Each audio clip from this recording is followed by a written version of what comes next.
Have you ever wondered what the term Deviant Tariqa means in the context of Islam? Well, let's demystify it together. The term Tariqa in the broadest sense refers to a Sufi order or path in Islam. It's a spiritual journey towards the divine, a roadmap leading seekers towards ultimate truth and unity. Now, the adjective deviant introduces a twist to our understanding. Deviant in this context doesn't necessarily mean bad or wrong. Rather, it signifies practices or beliefs that veer off the beaten path, those that diverge from traditional Islamic teachings. It's a term that sparks curiosity and invites deeper exploration. It's a gateway into understanding the diverse and rich tapestry of beliefs within the Islamic world. So, with this basic understanding in place, we're ready for a more in-depth exploration. Now that we've understood the basic concept, let's dive deeper into the characteristics of Deviant Tariqa. So, what exactly makes a Tariqa deviant? A fantastic question. It's crucial to understand that Tariqa, or the spiritual path in Islam, becomes deviant when it strays from the established principles and teachings of the faith. There are a few key characteristics that can help us identify a Deviant Tariqa. Firstly, deviation from the principles of Sharia or Islamic law is a hallmark of a Deviant Tariqa. The Sharia is the backbone of Islamic practice, providing guidance on all aspects of life, including moral, ethical, legal, and social matters. If a Tariqa diverges from these principles, it raises a red flag.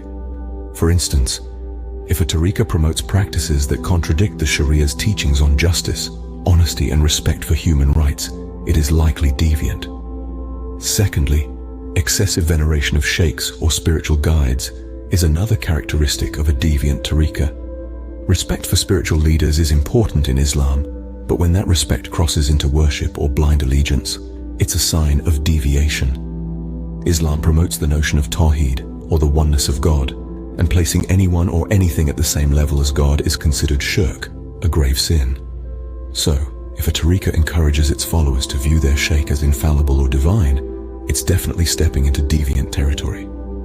Lastly, practices not supported by the Quran or Hadith are a clear sign of a Deviant Tariqa. The Quran and Hadith, the sayings and actions of the Prophet Muhammad, are the primary sources of Islamic teachings.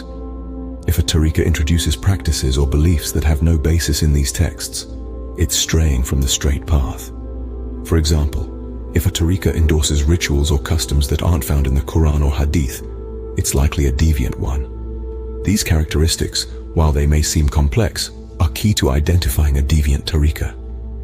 Remember, the goal here isn't to pass judgment, but rather to ensure that our spiritual journey aligns with the true teachings of Islam.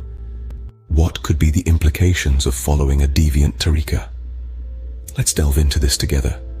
The implications of following a Deviant Tariqa can be both personal and communal, influencing individual spiritual journeys as well as the social fabric of whole communities.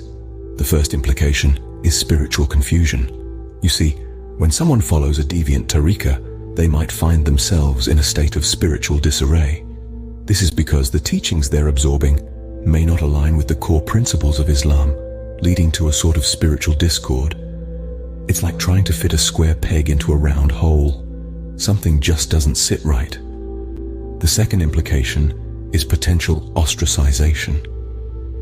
When one deviates from the established norms of their community, they run the risk of being alienated or ostracized. This is not unique to Islam, but is a common human social response. It's important to remember that Islam is a religion that values unity and brotherhood, and deviation from the core teachings can lead to a feeling of isolation.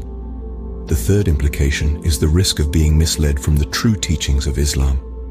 Deviant Tariqa often involve interpretations and practices that veer away from the original teachings of the Quran and the Hadith.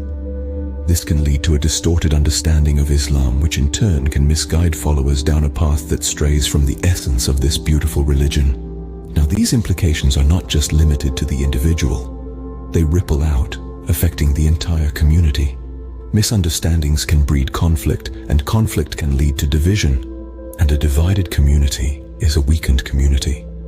This, in itself, is a major implication of following a Deviant Tariqa. But remember, it's not about casting judgment or promoting fear. It's about understanding the potential consequences of our choices. As followers of Islam, we must strive to stay true to the teachings of our faith, for the sake of our individual spiritual journeys and for the harmony of our communities. The implications could be far-reaching, affecting not just the individual, but the entire community. Understanding Deviant Tariqa is crucial to preserving the integrity of Islamic teachings. Let's take a moment to reflect on what we've uncovered in our journey today.